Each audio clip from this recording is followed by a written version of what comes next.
Siente. Vibra. Comunica.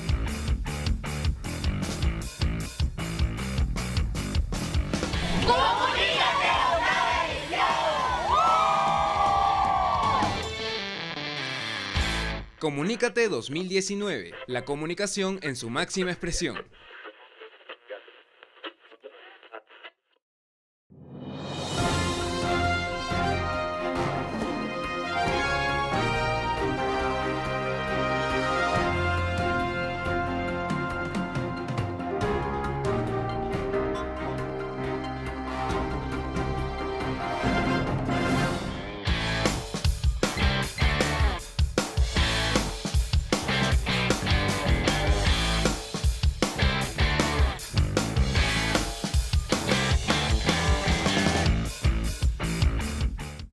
Hola, muy buenos días, ¿cómo están? Continuamos con nuestro evento emblemático Comunícate 2019 y en esta ocasión tenemos una interesante conferencia sobre radio, sobre periodismo, en este caso con un conocido periodista como Jaime Chincha Rabines, quien nos trae una ponencia titulada Memorias de la Radio.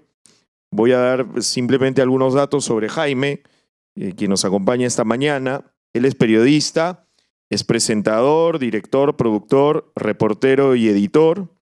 Inició su profesión en Canal N. Actualmente es conductor del programa Nada Está Dicho, dentro de lo que es RPP Noticias. Jaime, en nombre de la carrera de Comunicaciones de la USIL, darte la bienvenida. Y bueno, simplemente para no extenderme, iniciamos tu ponencia. Adelante, Jaime.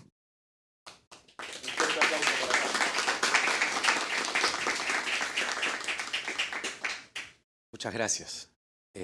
Ahora sí se escucha, ¿no? Sí. Bueno, les decía que soy un poco tímido, así que me van a disculpar la timidez. De verdad, nadie me cree. Yo siempre fui tímido. Y vencí de alguna forma esa timidez con lo que les voy a contar. Y desde muy pequeño, además. Desde que tengo uso de razón, 5 años más o menos, 5 años de edad, digo, usaba una grabadora de audio. La descubrí por ahí. Creo que está en la... Tengo que decir siguiente, ¿no? Sí. Ah, esa. No sé si algunos de ustedes la han visto o la han tocado. Ah, qué bueno. En esa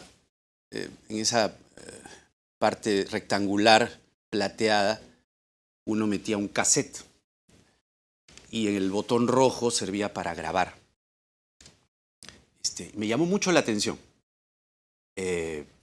porque además comencé apretando y se prendía una lucecita, se movía el cassette y ahí paraba, lo volvía a escuchar y reproducía lo que yo acababa de hacer, o de decir, o de balbucear. Cuando pasé esa etapa, empecé a grabar las conversaciones de la familia. Y luego se las hacía escuchar. Había más de un tío cuya cabeza rodaba en esas conversaciones. Sus orejas debían estar rojas del raje que se metían de él. Al escuchar las grabaciones, mis tías, mi abuela, mi madre, se sentían descubiertas cuando escuchaban su propia voz y además diciendo las cosas que decían. Entonces allí descubrí lo que era ser puesto al descubierto, que es un poco lo que hacemos en el periodismo. El infraganti, el destape. Pero claro, ningún manual de estilo, ningún libro de estilo periodístico podía guiar mis actos a los 5 años de edad. Pero había que explorar. Y eso es lo que yo estaba haciendo. A un niño de 5 años, digo, no hay nada que reprochar, periodísticamente hablando. Yo simplemente estaba descubriendo. estaba descubriendo el poder de la voz, estaba descubriendo el poder de la palabra audible, el poder de la palabra por sí sola, el poder que tiene una risa, el poder que tiene un adjetivo o simplemente una deliciosa conversación. Luego seguí haciendo estas grabaciones a escondidas y me fui dando cuenta que podía hacer descripciones de la grabación, es decir, intervenir yo para contextualizar. No, a los 5 años yo no sabía qué cosa era contextualizar, no tenía idea. Descubrí que así el audio tenía esta explicación, entonces se entendía mejor para que después mi abuela se mate de la risa conmigo, o mi mamá. Bueno, mi mamá me resondraba en realidad. Agregaba intervenciones, ¿no? Como ahora las tías están hablando del tío Pepe, ¿no? O mi mamá no deja de decirle que es un borracho y que el otro día saliendo de la casa se rodó las escaleras. O la mamá Doris, mi abuela, está contando ahora que su hermana, la tía Eugenia, tiene un vestido que le queda horrible. Está bien gordita, subidita de peso, ¿no? Mi propia abuela iba destejiendo a su hermana menor. Ay, lo que es yo estoy haciendo la dieta Escardale. Era una dieta antigua. 2 semanas y me veo regia. Bueno, solo han cambiado los tiempos. Las personas siempre se dan un momento para hablar mal de otra.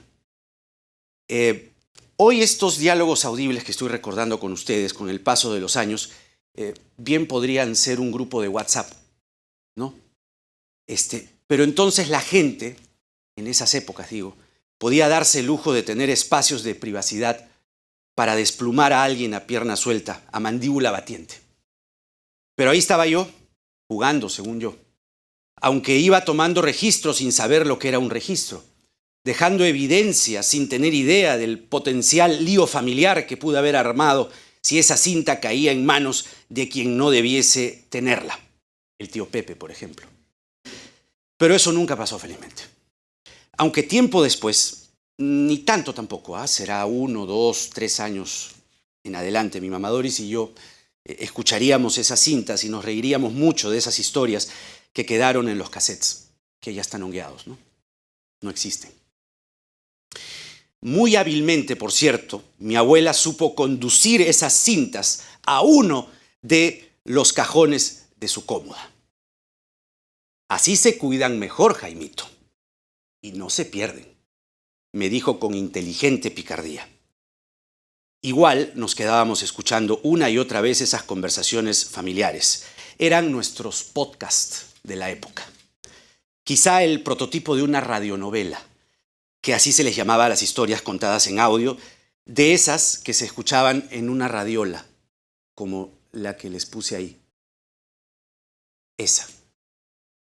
¿Ustedes han visto una radiola? Ahí los agarré. Esa es una oera. De hecho, las fotos las encontré en Amazon. Es decir, en una sección vintage aparecen estas radiolas. Allí, o así, apareció la radio en mi vida. Así como la ven. En forma de este mueble inmenso, porque era un mueble grandote que ocupaba un espacio considerable en la sala de la casa. Este mueble, esta radiola, estaba en la sala del viejo departamento de Jesús María en el que crecí. Mis primeros 8 años y medio de vida. En esa radiola descubrí las bandas que se usaban en la radio. AM, FM. Y dentro de AM, onda corta, onda media, onda larga. Alguna vez, créanme, lo juro, pude captar allí Radio Mitre. Pero muy mal, ¿no? Pero se escuchaba. Radio Mitre de Buenos Aires, en onda larga. Iba explorando, iba buscando. Y entonces al costadito, se ve mordidito, pero se ve. Descubrí los discos de vinilo, de 33 revoluciones y de 45 revoluciones. El de 45 revoluciones era un poquito más grande que un CD, que tenía una canción y otra canción. La radiola también te programaba de 78 revoluciones, pero no me pidan tanto, no soy tan viejo, esos eran discos de carbón. Pero la estación radial que escuchaba mi abuelo, y creo que tenemos el audio allí. Si tenemos el audio, era esta.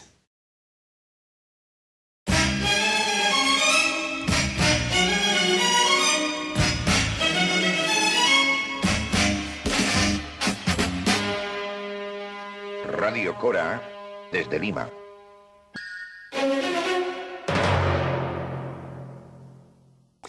El que escucharon... Yo soy Cora. Claro, esa es la nieta. Bien, señoras y señores, Radio Cora del Perú, de la compañía radiofónica Lima Sociedad Anónima, termina sus actividades pertenecientes al día de hoy. Esperamos haberles acompañado y que mañana nos acompañen ustedes cuando tempranito estemos tocando a las puertas de vuestra sintonía en los 600 kilociclos de nuestra onda media. Les deseamos un reparador descanso y pedimos a Dios que nos dé la suerte de volver mañana para seguir haciendo patria. Radio Cora del Perú se despide de ustedes hasta mañana. Buenas noches. El que escucharon es Juan Ramírez Lazo. Juan Ramírez Lazo era una de las voces más distinguidas y representativas de la radio peruana. No hay retrospectiva radial que quepa sin que no se mencione su nombre, o mejor dicho, se escuche su voz, esa voz que han escuchado tan cálida, ¿no? Le hablaba a la gente así, en diminutivo, como hablaban los abuelos, como hablaba la casera del mercado. Nos vemos tempranito. Lo que han escuchado es el cierre de la programación. Sí, antes los medios descansaban, dormían, apagaban su señal durante la noche y volvían temprano. Tiempos aquellos. Éramos un poco más humanos. Pero Ramírez Lazo abría programación y cerraba programación. Vivía en la radio. Había cumplido el sueño de la radio propia. Era su radio. Fue en 1984 que lo logró. A la mañana tenía su radio periódico del mundo, el noticiero que escuchaba mi abuelo temprano y el primer noticiero radial que escuché en mi vida. Lo mezclaba con tangos. Noticias, tangos, tangos, noticias, noticias, tangos. Siglo XX cambalache.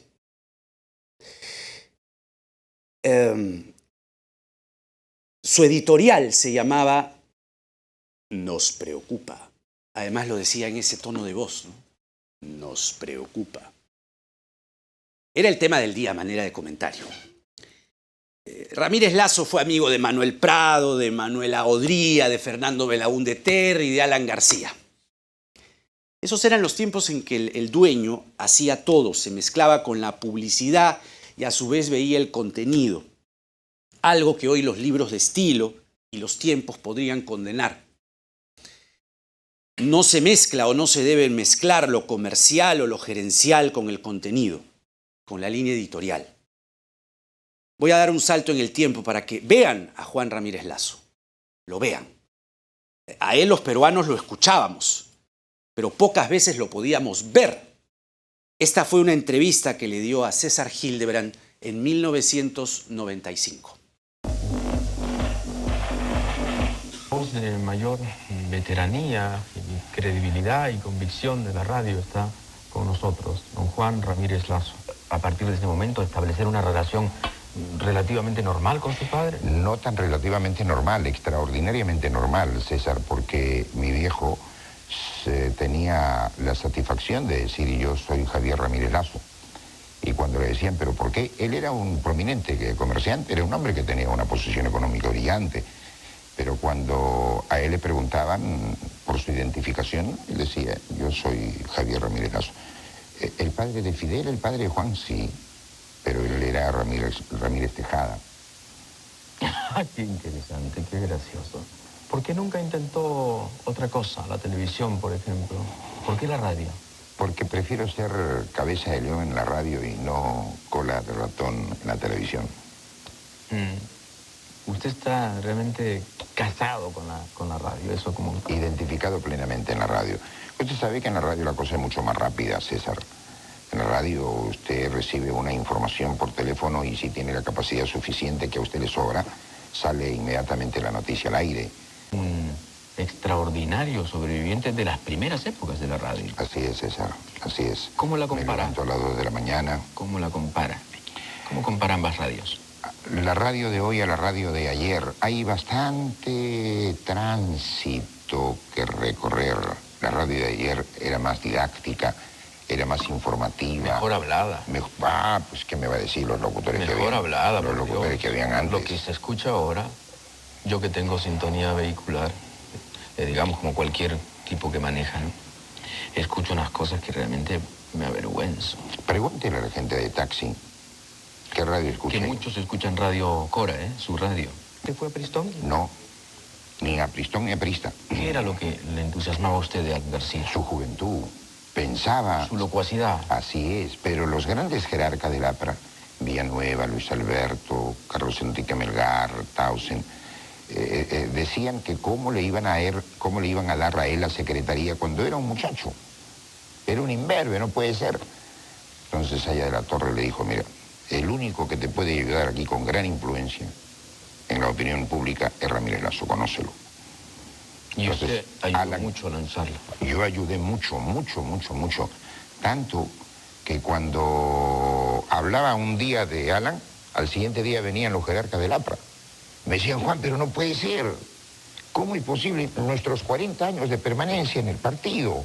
¿Cómo se van a desperdiciar? No puede ser. Tú no puedes apoyar a este muchacho. Pensaba sinceramente que era el hombre que se había preparado con la ideología de Aya de la Torre, con el sentimiento de Aya de la Torre, con la pincelada de Aya de la Torre, a darle al Perú lo que los apristas pregonaban constantemente. Solo el APRA salvará al Perú. Una de sus frases célebres, digamos, uno de sus prólogos célebres ha sido, no os preocupa que, siempre. Nos preocupa, por ejemplo, en el momento presente. ¿Y ahora qué le preocupa? Eso es lo que Nos quería preocupa, por ejemplo, que el desarrollo del programa político que venimos desarrollando no llegue a la cobertura que nosotros quisiéramos, nosotros, los críticos, quisiéramos en beneficio del país. Siempre hasta hoy los políticos que han llegado a Palacio de Gobierno han equivocado su tarea, han dicho que se ponen al centro de su función, pero el centro no es el país, porque la mayoría que tiene las comodidades y el dinero en el Perú son los pocos, y las necesidades que las tienen las grandes mayorías son los muchos. Entonces, el atender un poco displicente a los que son los capitales y con demagogia a los que están en el otro lado, no es en realidad el desarrollo que debe tener el país. Ese era Ramírez Lazo recordándose a sí mismo, porque les decía que esto fue en el año 95. Y yo les estoy hablando de los años 80, cuando él salía, entre tangos y noticias, a leer su editorial Nos Preocupa, y lo que yo recuerdo que le preocupaba a Ramírez Lazo, con ese tono de voz, ¿no?, que cálido llegaba a través de la radiola, ¿no?, y lo ibas escuchando mientras tomabas el desayuno. Nos preocupa el INTI, porque en esa época se cambiaba del sol de oro, así se llamaba la moneda, al INTI. Nos preocupa Sendero Luminoso, nos preocupa el avance de los atentados. En los 80, cuando descubría la radio con ansias de quien descubre un juguete nuevo, mi abuelo me hizo descubrir a Ramírez Lazo, como les dije, pero mi padre me hizo descubrir a Ricardo Belmont con su RBC, a Radio Panamericana con los hits en inglés del momento, y a Odrasir Mapal, al revés, Ricardo Palma Mikkelsen, ponía su seudónimo. Ese era su nombre original. Y él tenía un comentario también parecido al de Nos Preocupa, que se llamaba Buenos días, señor presidente. Entonces le hablaba a la gente como 7:10 de la mañana. Era la hora en la que mi papá me llevaba al colegio. Y así entraba la radio a mi vida. Yo pensaba que los locutores estaban dentro de la radio y que eran chiquitos, enanitos, que hablaban dentro de la radio y decía, pero estos enanitos, ¿cómo pueden hablar con esa voz tan grave? Disculpen, era niño. buenos días, señor presidente, era como el editorial de Ramírez Lazo, la opinión del dueño de la radio sobre el momento político. Otra vez, ¿no? El dueño de la radio. Era como una asesoría al presidente en tono de crítica, ¿no? Hacia la segunda mitad de esa década que me marcó para siempre, Sendero Luminoso comenzaba a atacar con más rudeza y terror. Tranquilos, tranquilos. Tranquilos, tranquilos, tranquilos. Tranquilos, se ha ido la luz. Tranquilos. Vamos a poner las velas. Es que así era la vida antes. Estabas haciendo las cosas y de pronto tenías que prender la vela. Así. Volvió la luz, ¿no? A ver cómo se fue la luz. A ver. Claro, ese sonido es el switch que ha hecho el señor, pero podías escuchar un bombazo. Y la siguiente diapositiva, bueno, eso es para que escuchen Radio Cora. Esto. Comenzaba el ciclo de Guzmán. Voy a quedarme un rato así porque quiero que sientan la experiencia de estar a oscuras un rato. Cómo hice mis tareas así. Cómo tomábamos lonche así. Vivíamos así. El presupuesto familiar, además de la comida, eran velas, eran fósforos, eran pilas. En la casa tenía que haber todo eso. Se iba la luz, ya sabías lo que tenías que hacer. Por eso rápidamente cogí el teléfono. Bueno, en esa época no había esto, ¿no? Prendías las velas, tenías a la mano la linterna, si había linterna. A veces no había linterna. Y el radio a pilas para sintonizar RPP, o radioprogramas del Perú. Todo el Perú a la vez. La voz calmada y serena de Miguel Humberto Aguirre, chileno él, pero peruanizaba su acento porque ustedes saben que el acento chileno aquí choca un poco. Somos así, no nos hagamos. Y cuando prendías la radio, comenzaba las llamadas de la gente. Pero lo que estaba pasando afuera, siguiente, era la era de los apagones. Siguiente. La era de los apagones, cuando cargue, era una noche cualquiera. Pónganse cualquier noche. Buenas noches, don Miguel Humberto. ¿Sí? Le hablo de Chiclayo. Hace como 15 minutos que hemos perdido el fluido eléctrico en esta ciudad y estamos a oscuras. Estamos preocupados porque tengo hijos que están por llegar a la casa. Cuando se produce el primer apagón, la ciudad cayó en un caos de angustia. Sendero tuvo el terror como el método fundamental de su accionar. Y el terror paraliza, el terror produce además distorsiones. Lo que la gente necesitaba en ese momento era tranquilidad. Nosotros creímos que esto iba a ser una vez, pero resulta que fue como 3 años. El temor verdaderamente se apoderó de nosotros.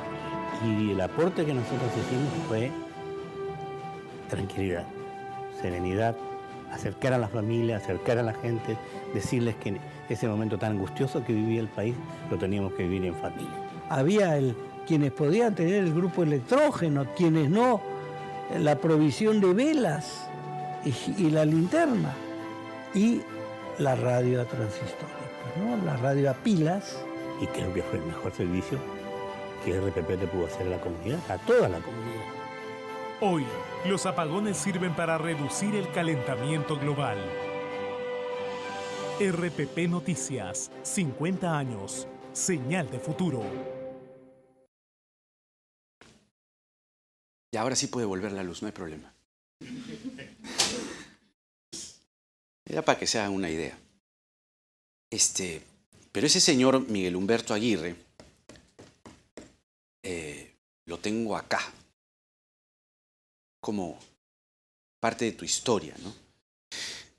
Porque a los de mi generación, esto de los apagones fue como un evento traumático, ¿no? Que lo edulcorábamos porque, ya pues, ¿no? ¿Qué vas a hacer? Pero a los apagones se sumaban los atentados, se sumaba la hiperinflación, se sumaba la ley Chensi, que era horrible, horrible. Era como yeso. Y nunca se diluía. Era una porquería. Pero había que tomarlo. Después, como a esta edad, me he enterado que soy intolerante a la lactosa. Ya sé por qué. Me caía mal.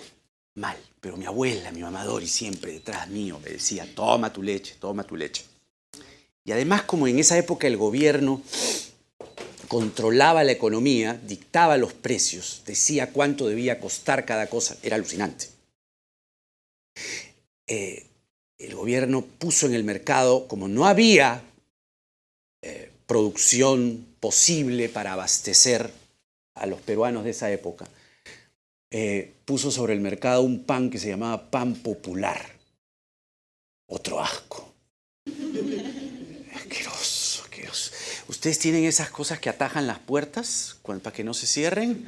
Más o menos así era. Así de duro.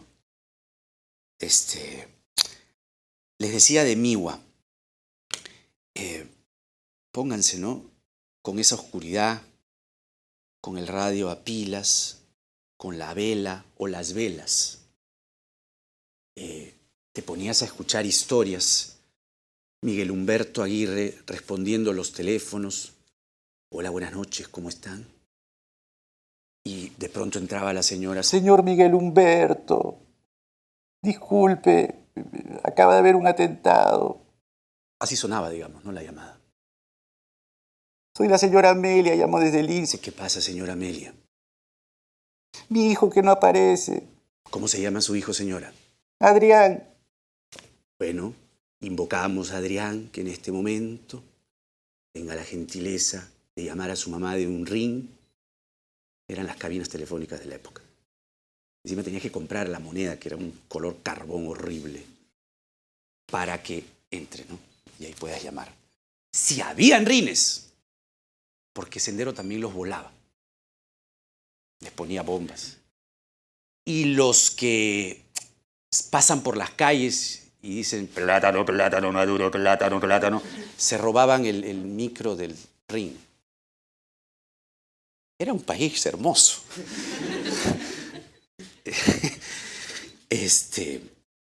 Entonces pasaba así la transmisión.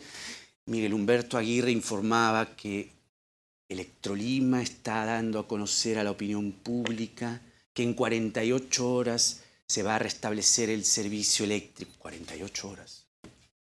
2 días sin luz. No era que se fue un ratito porque el señor bajó el switch, no. No había luz. 2 días. Porque se habían volado la torre de alta tensión en Ate Vitarte. 2. ¿Cómo vives así? ¿Cómo haces la tarea así? Entonces al rato, señor Miguel Humberto Aguirre, ¿cómo está? Buenas noches. Señor, sí, buenas noches, su nombre. Adrián. Ah, Adrián. Sí. Su madre. Sí, por favor, dígale a mi mamá que ya estoy llegando a la casa. Se arreglaba el problema, digamos, en medio de la tragedia, ¿no? Era como el WhatsApp de la época. Había un grupo de WhatsApp que era RPP, entonces comunicaba a todos. Te integraba. Era la voz cálida, la voz amable. Y entonces ahí la radio también escribía con ese proceso, con esas historias, con esos apagones, con esas 48 horas. Escribía una compañía dedicada, amable y que te soportaba. Hacía que no te derrumbes, porque todo eso como que te derrumbaba, ¿no? El pan popular también. Y la leche en sí peor, ya les dije. Soy intolerante a la lactosa. Entonces así crecimos, con el recuerdo de que la radio es eso, ¿no? La radio es la compañía, el remedio. Hace poco, esta semana, murió el fundador de RPP, don Manuel Delgado Parker. Calificativos los han escuchado. No tengo que ahondar más en lo importante que fue él para la radio peruana, para el proceso de la radio peruana y para instaurar en el Perú la radio noticiosa. Porque antes de RPP, de 1980 para acá, las radios daban noticias, pero leían los periódicos, recortaban los periódicos y leían los editoriales, leían. Entonces acá Manuel Delgado Parker, que además, por cierto, esta semana también me enteré que la cabina se va a llamar Manuel Delgado Parker. Eso está muy bien. Creo que es reconocer su trabajo y su legado. También podrían pensar en Ramírez Lazo. Este es un audio que hizo Patricia del Río a propósito de la muerte de Manuel Delgado Parker, para que conozcan un poco más. Es un audio que justamente describe y resume esto que les acabo de contar. Si lo tenemos, lánzalo.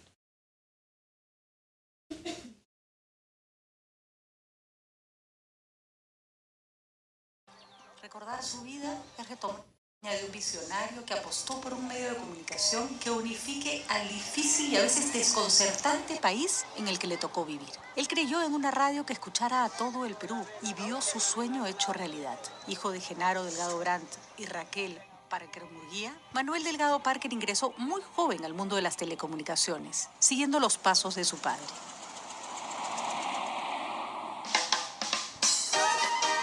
Era la época dorada de la radio a nivel mundial. Y es así que en la década de los 50, Delgado Brandt fundó su primera radio propia, Radio Panamericana. El menor de sus hijos, Manuel Delgado Parker, no había cumplido 20 años cuando se sumó a la empresa. Fue la década de la llegada de la televisión al Perú, un emprendimiento en el que la familia Delgado Parker también incursionó. Don Manuel fue uno de los fundadores de Panamericana Televisión en 1957, junto con su padre. Sin embargo, fue la radio la que capturó la atención de don Manuel, quien sintió la necesidad de crear un espacio propio, una propuesta diferente a la que existía en el país. Desempolvé un viejo proyecto que se llamaban Las Repetidoras, que era un proyecto de radio panamericana, que fue la primera estación que fundamos como grupo familiar, que fundó mi padre en realidad. Es así como se hizo cargo de un proyecto tan inédito como ambicioso. Quería que la radio se escuchase en cada rincón del Perú, con una programación de alcance nacional que uniera la costa, sierra y selva del país. El proyecto, llamado Las Repetidoras, convenció a sus socios, quienes lo probaron. Logré una simultaneidad con perfecta calidad sonora y darle énfasis a la inversión en los costos de programación, que la programación sea muy rica, muy importante, muy atractiva. Y lógicamente el dinero no alcanzaba para además comprar emisoras, entonces afilié 11 emisoras en todo el país que participaban con nosotros del negocio en las ventas, pero aceptaban completamente el íntegro de la programación que le enviáramos preproducida. Esa es una parte. Revolucionaron, pues. Revolucionó. Cambió el esquema. Incluso es el Ramírez Lazo, que les acabo de contar, se quedó. No pudo. RPP tenía mucho más capital, seamos claros. Ramírez Lazo era más de pueblo, llegaba mucho más a la gente, al C, que era la capa en la que yo nací, el estrato en el que yo nací. Pero llegan los 90s, con toda esta historia que les he contado, algunas partes, varias en primera persona. Me vinculo con la radio a través de mi grabadora. ¿Está mi grabadora? Sí, esa. Esa era mi grabadora. Eso eran los 90 ya, es otra cosa. Por favor, eso era modernidad. Estéreo, left, right, 2 canales. Por ejemplo, gracias a los dos canales, descubrí que los Beatles, que tanto te gustan,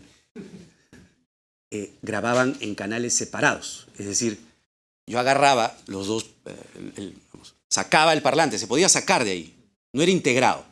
Sacabas el parlante izquierdo y parlante derecho.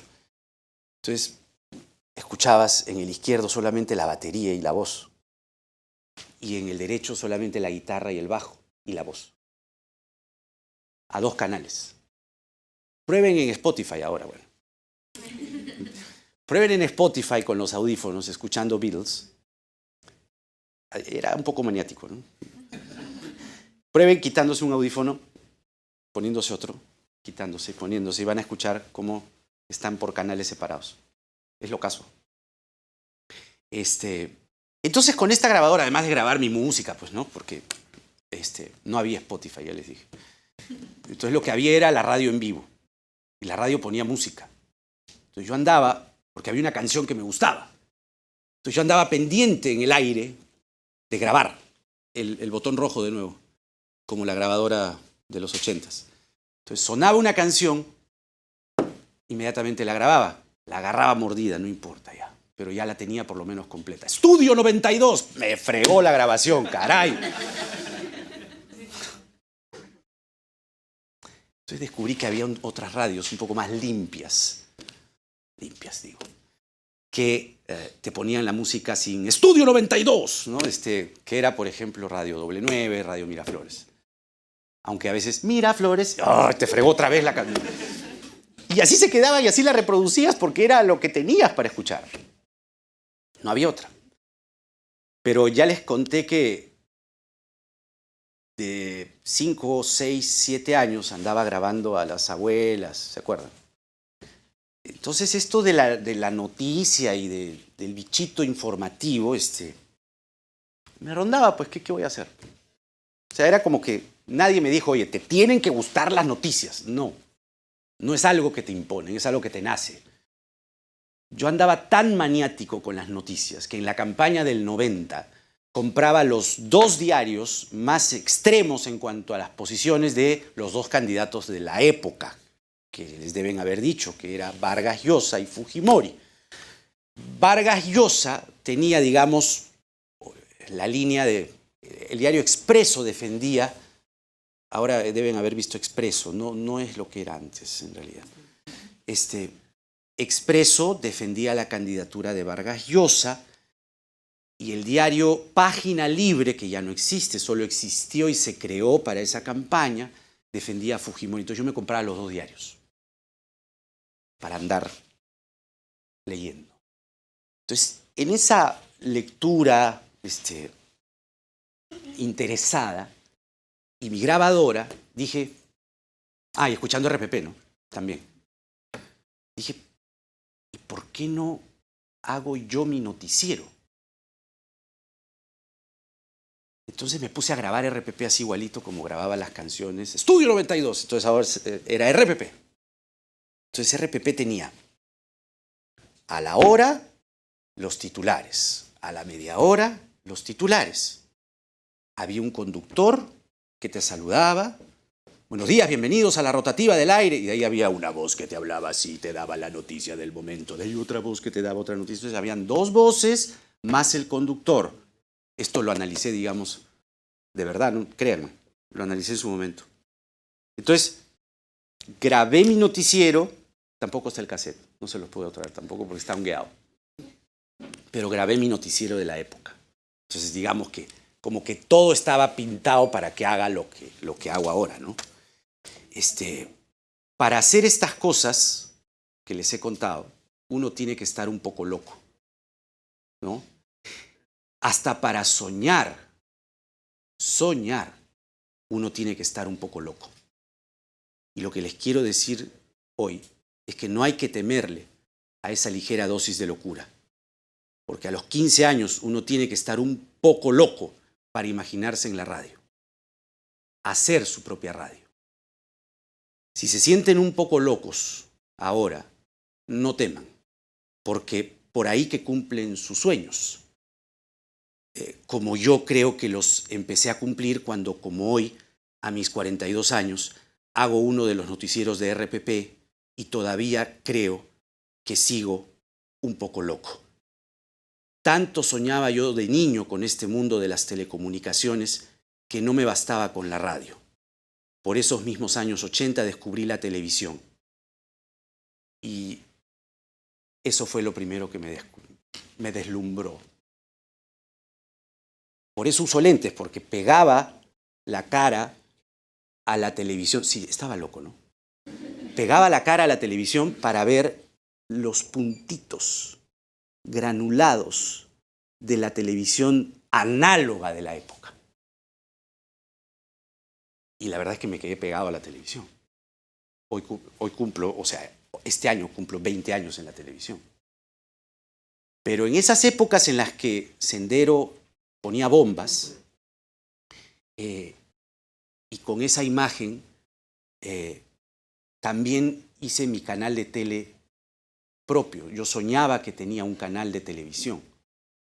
Grababa cintas de VHS con los programas y ponía los VHS y usaba mi máquina, bueno, la de mi papá en realidad, de escribir Remington para hacer una parrilla de programación que había visto que en los periódicos habían, que abría la programación a las 6 de la mañana y cerraba la programación a las 11 de la noche. También descansaban, eran humanos, ahora nadie descansa. Las radios y los canales son 24 horas. Digamos que cumplí lo de la radio y todavía siento que me falta por cumplir ese sueño de tener un canal de televisión. Malogré 2 televisores en mi casa porque los pintaba con el plumón indeleble, soñando que yo tenía mi canal. En esa época no había cable, entonces era solamente frecuencia abierta. Y habían canales 2, el 3 tenía lluvia, 4, 5, el 6 tenía lluvia, 7, el 8 tenía lluvia, 9, el 10 tenía lluvia, me lo sabía de memoria. 11, RBC, 12 tenía lluvia, 13 tenía una señal. Entonces dije, el 6. Ese es mi canal, el 6. Y yo soñaba que mi canal era el 6. 6. Ese era mi canal. Algún día lo voy a cumplir. Digamos que la televisión se convirtió en el amor de mi vida y la radio es hoy mi crush. Gracias.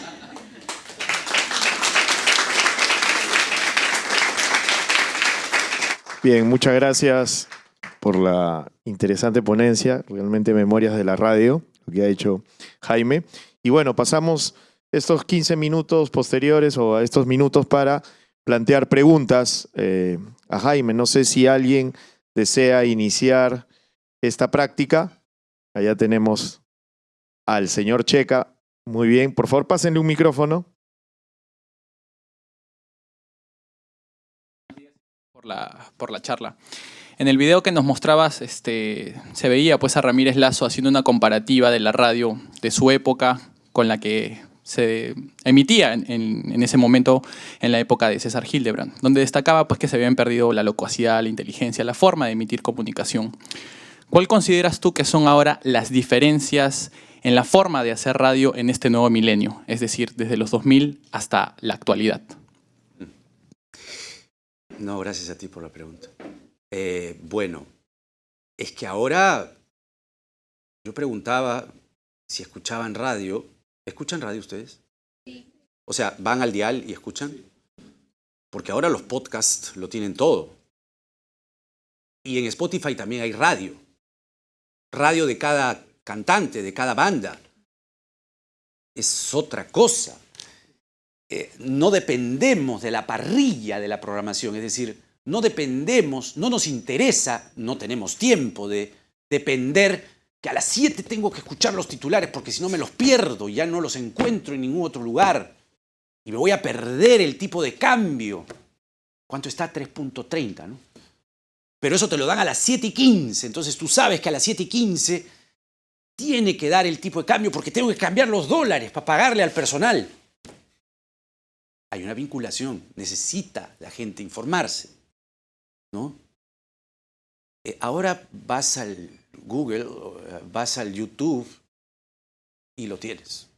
Digamos que esa es, a mi juicio, la gran y enorme y ventajosa diferencia que tiene el consumidor de noticias y el gran reto que tenemos los que hacemos medios de comunicación. Estar detrás de ustedes, un paso adelante de ustedes, para que nos escuchen, nos vean, porque hay tanta oferta y en esa tanta oferta están también las fake news, ¿no? Pero ese es otro gran tema.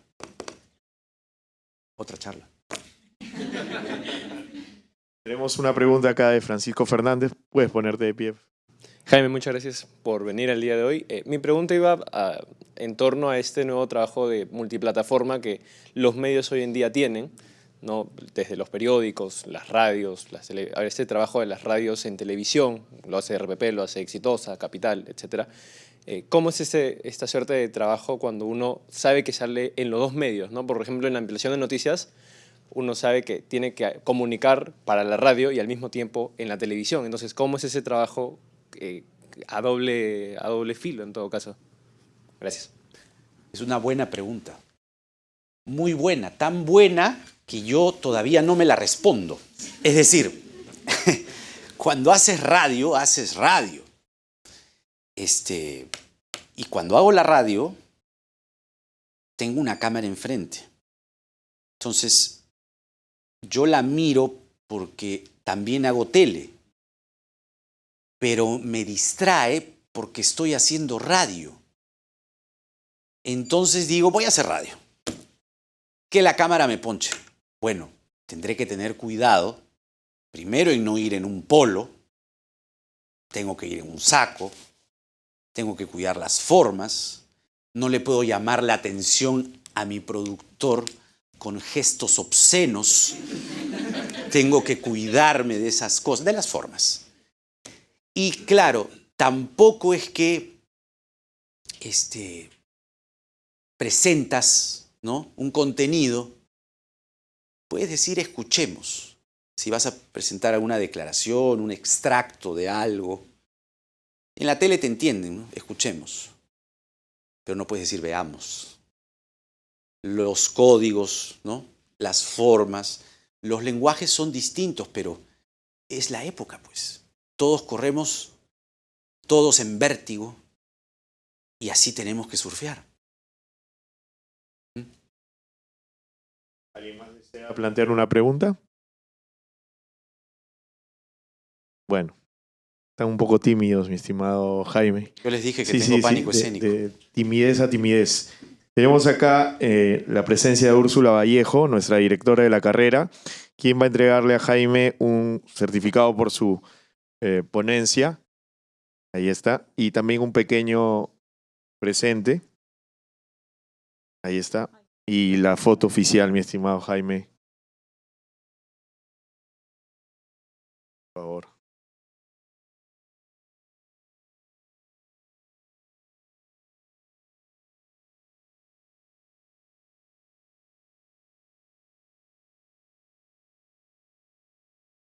La foto con el celular. El celular, falta el celular. Sí. 6 fotos, por favor.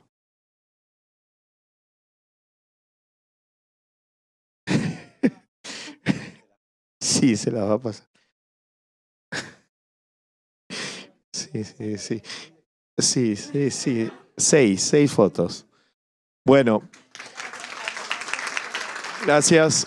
Simplemente recordarles que hoy por la tarde a las 3 tenemos el cierre de Comunícate con la conferencia de Martín Giga, gerente de prensa del BCP. Viene justamente a tratar un tema de comunicación, gestión, manejo de crisis. Y a las 5 de la tarde cerramos con los talleres. En este caso, taller dirigido por el profesor Juan Carlos Guerrero. Todavía hay cupos. Pueden inscribirse en la coordinación con Rosaluz Galloso, aquellos que deseen inscribirse en los talleres. Y también tenemos el taller de Alison Neciosub, que ya me parece que está lleno el taller. Entonces pueden inscribirse en el taller de radio, reitero, del profesor Juan Carlos Guerrero. Y con ello cerramos esta edición. Entonces, ya saben, en la tarde los esperamos para el cierre de las conferencias acá en el set de la carrera. Nada más que decir. Un fuerte aplauso para Jaime.